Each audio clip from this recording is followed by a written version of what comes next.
Hello, here's a request video, what I think about Noam Chomsky, requested by Luka Srbik from Serbia. Yeah, I've always known who Noam Chomsky was.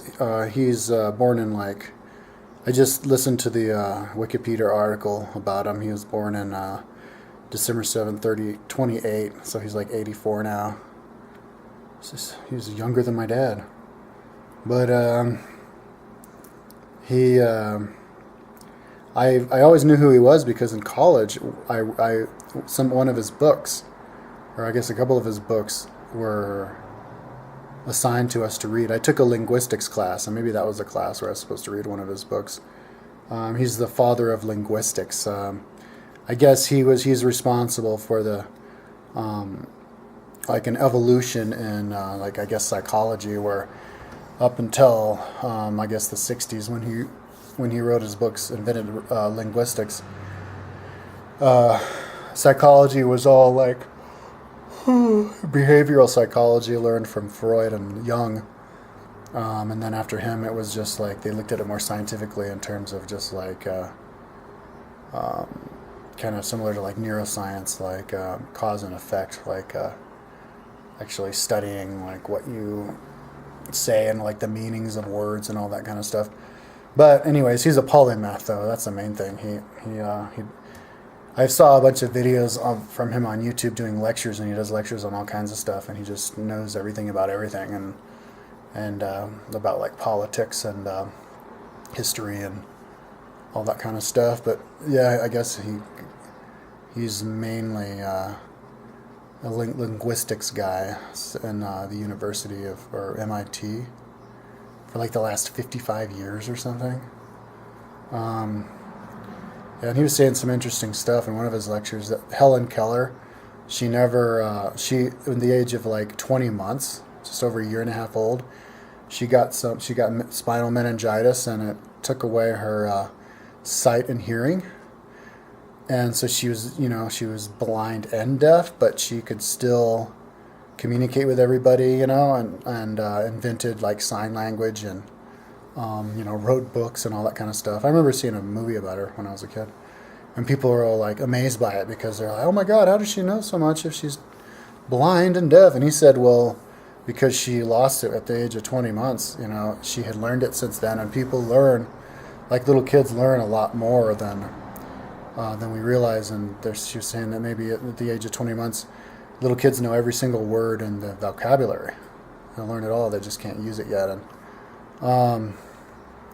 And he says that we still don't completely understand like how little kids learn words, because it's just, to them, it's just confusing. It's just confusing words just coming at them that they just have to somehow place. But they do. I think people learn it because of past life memory. Even somebody who's born deaf and blind and deaf, I don't know if there are people like that, but I bet you they know stuff too, just out of intuition, because they're connected to the world, wider world around them, through their mind. Yeah, he talked a lot of. I listened to a lot of his speeches about politics, and he's very provocative. He's extremely liberal, like anti-oligarchy, and I'm sure a lot of the powers that be don't like him at all. In the Wikipedia article, they said he was detained trying to get into Israel for like a couple hours, and he said it was because the powers that be didn't want him in, but they tried to explain and say, "Oh no, it was just the border guard's fault." But because he's really popular, he's like a hero. He's been given honorary degrees to like 100 different colleges around the world and universities, and people revere him. He's like a prophet, like the smartest guy ever, because he knows everything about everything. He's what you call a smarty pants.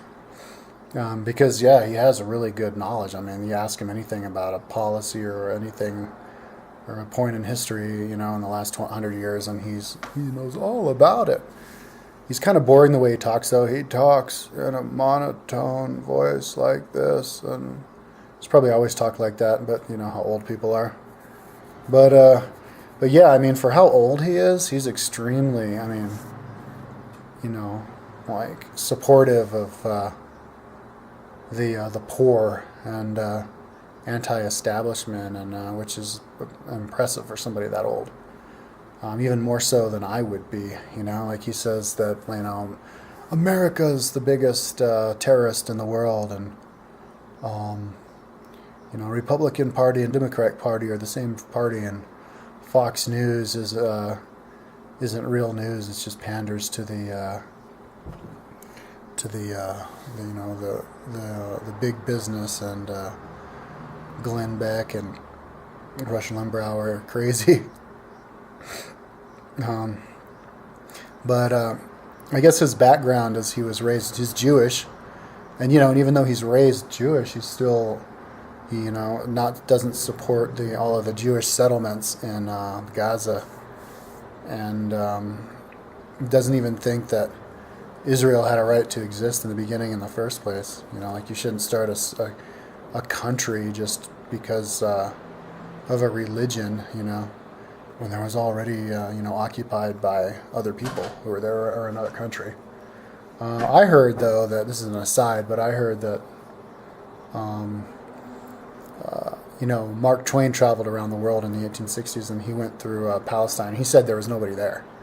So when the Jews went there, they were basically taking up desert and turned the desert into farming territory and turned the whole area around. So, and I tend to believe that. But anyways, yeah, I mean, it's impressive that he'd be anti-Israel, even though he's Jewish himself. He said there's a lot of anti-Semitism when he was growing up, and his parents were both immigrants, and so he grew up I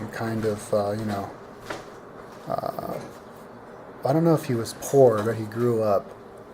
He worked in the factories, and he one thing he likes to mention a lot is how factory workers don't.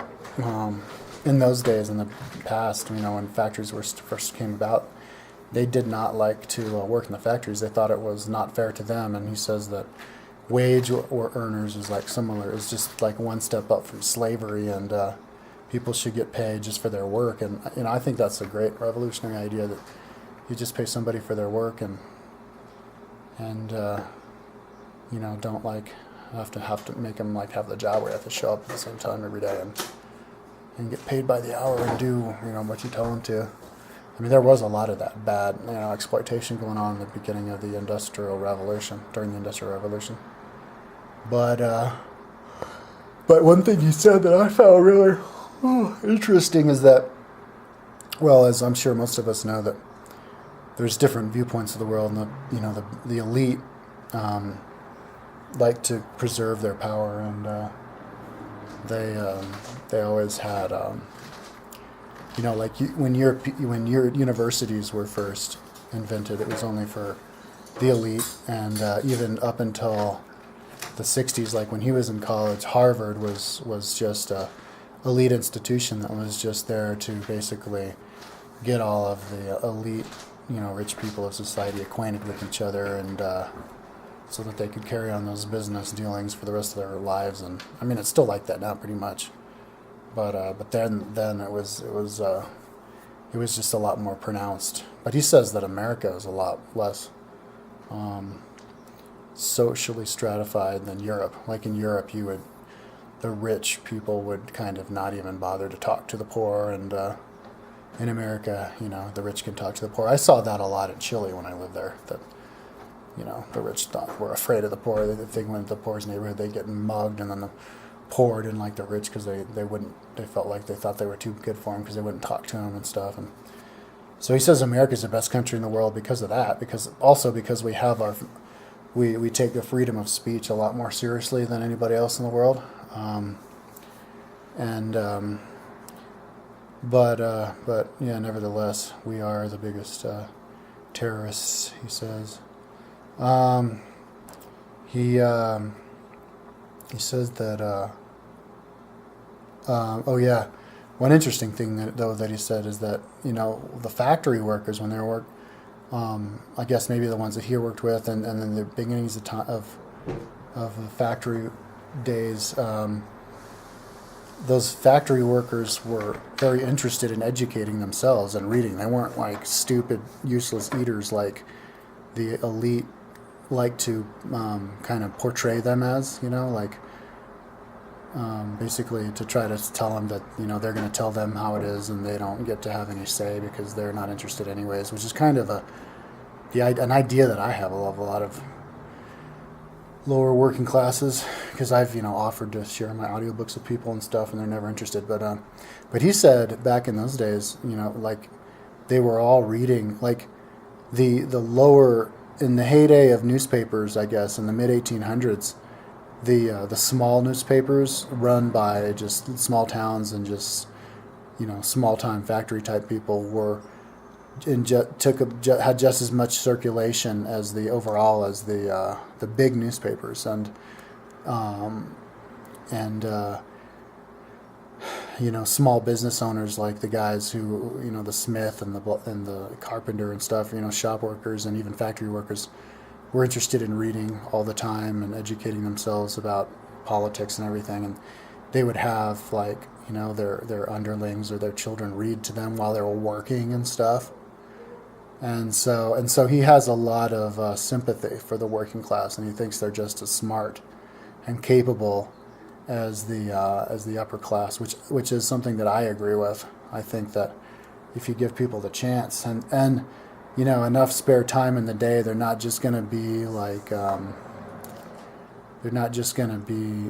leeches on society, which is what the dudes on Fox News and a lot of those, ultra conservative and like Republican type of politicians and people try to make them out to be, like, we don't want welfare. Well, let's cut welfare. Those people, they're just gonna you give them food, you give them an inch, they're gonna take a mile. The people are just lazy. You got to keep them working, keep them poor, so they have to work and all this shit. And he's like, no, if you give people a chance, they're gonna try and work, and that's what I believe.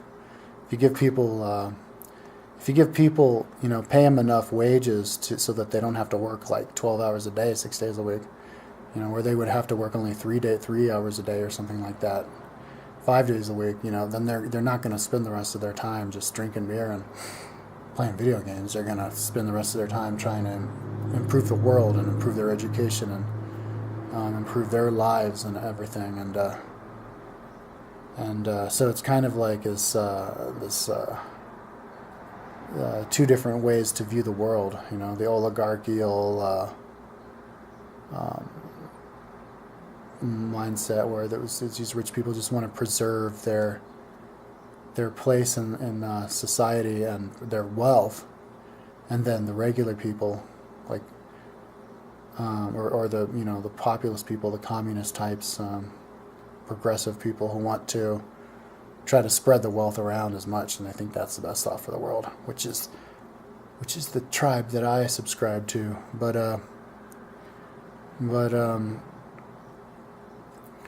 yeah, he's smart. I mean, he's kind of difficult to listen to though, because I listen to a lot of his videos and I would lose interest or lose the ability to pay attention to what he's saying because he's just so monotone. But he's smart. I mean, it's fascinating to hear him listen. When people would ask him questions and he could about anything. I mean, it was huge, wide range of questions, and he'd have an answer for it, like a big long answer. And there are a lot of videos of him talking for like an hour, lectures about everything, and he gives reasons for why he believes that America is just controlled by big business and we're the terrorists of the world. But he's very provocative. I think a lot of times it seems like he's talking just to get a rise out of people. For example, he calls himself an atheist, and he's like, yeah, why would I even call myself an atheist if I don't even understand what I'm supposed to not believe? Which I don't understand what he means by that. Maybe he's just trying to be provocative. But he also calls himself an anarchist. So, but he says that he's a linguist. He says that words have different meanings depending on where you are. Anyways, like here in America, libertarian means something different than in Europe. Like here, libertarian would be more kind of anarchist, and there it's more, well, I don't know, I can't remember, but that is kind of where the conversations get good and strong, and that's where the meat is of the conversation, where you're actually debating the meaning of a word and getting to the having a real conversation about something, rather than just saying, that's socialism, you're a socialist, oh my God, don't, like black and white freaking out. And he clearly has no respect for like Fox News, and he mentions Glenn Beck and Rush Limbaugh is crazy, and he says that Obama is, we call him like a Democrat, but he would say Obama, because we've gotten, I guess, a lot more right wing, gone a lot more to the right, business oriented. He says that we've never really had capitalism. Like, capitalism is a nice idea that we try to have, but we never really had it. We're mainly living in fascism, which is just controlled, the country controlled by a small group of just business conglomerates who are tied together, looking out after each other's back, keeping themselves as rich as they can, and but we've got even more in that direction in the last 20 years. And he said, like Obama now, because he's so federal, so so much taking advantage of so much of the power of the president, getting in the nose of everybody, that back in the 80s, he would the way he's acting, he would be considered more like a Republican, like maybe a little left end of the Republican.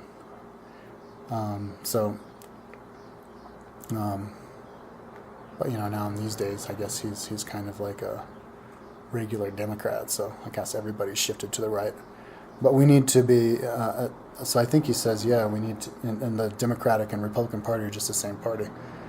And the second party would be, like all those other ones. And I think he does support. Obviously, I don't know, or I can't remember a specific saying, but I'm sure he supports voting a president who's in a third party, or a non-party president. He's really intelligent. I mean, I'm sure most of all of what he says, really, I agree with. He, except for the atheist stuff, but if you grew up in an environment where everybody around you is hardcore Christian and takes all that too far, then maybe I'd be knee-jerk too and be like, fuck it all, I don't believe any of it. But he's interesting. I mean, there's a lot more videos that I could watch about him that he didn't, that I haven't even seen yet. His take on education is interesting. He says that education should be something that causes us to basically think for ourselves, and that's not what education really is. All education is, and unfortunately in the real world, is just indoctrinating people and learning by rote and having you repeat after me and that kind of stuff, making them go to, like making kids go to the lab, because in theory it's a cool idea, and then you do the experiment that never works. And he said he didn't even bother to go to the lab because he knew the experiment would never work. And then he was charged $17 to fix a flask he supposedly broke. But he probably would agree with what I believe with education, is that it should just be, like test-oriented. And I think that's how it is more in Europe, too, where you just go to school to try to do well on the test, and if you pass the test, then you get the degree. In America, you just have to please the teacher. Please the teacher, you get the degree. It doesn't matter about how much you actually learn on the test. So it's gotten too, hierarchical here. But he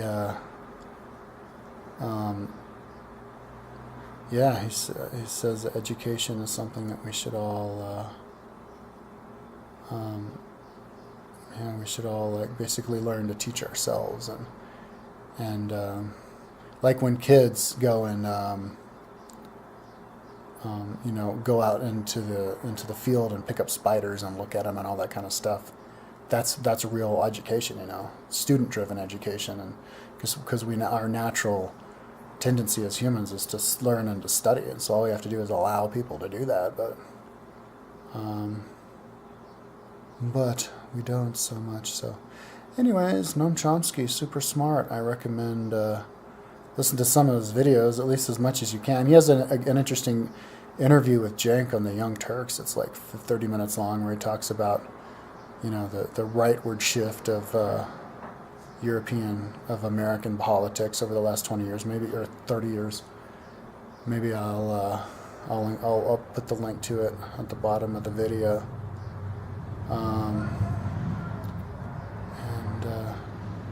Yeah, the world's not black and white. That's, I guess, one of his main messages. He's just, words have different meanings for different people, and you need to just, have a deep conversation about stuff, and don't let the businesses have the power over everything, where it's just this money-driven operation which causes all of our imperialism. And he was saying, I think, that America, up until World War II, was not even a world player. We were more of an insular country, and so we didn't waste all of our money in like wars and imperialism, and so we were actually per capita the richest country in the world. And now look where we're at. Per capita, we're poorer than most of the countries in Europe. It's ridiculous. We're spending all of our money on wars, which is getting the rich people, even richer. And the wealth discrepancy has changed a lot since towards the end of the Carter reign, back in like 78. But yeah, smart guy. Thanks for the request, Luca. I learned a little bit about Noam Chomsky. Peace out.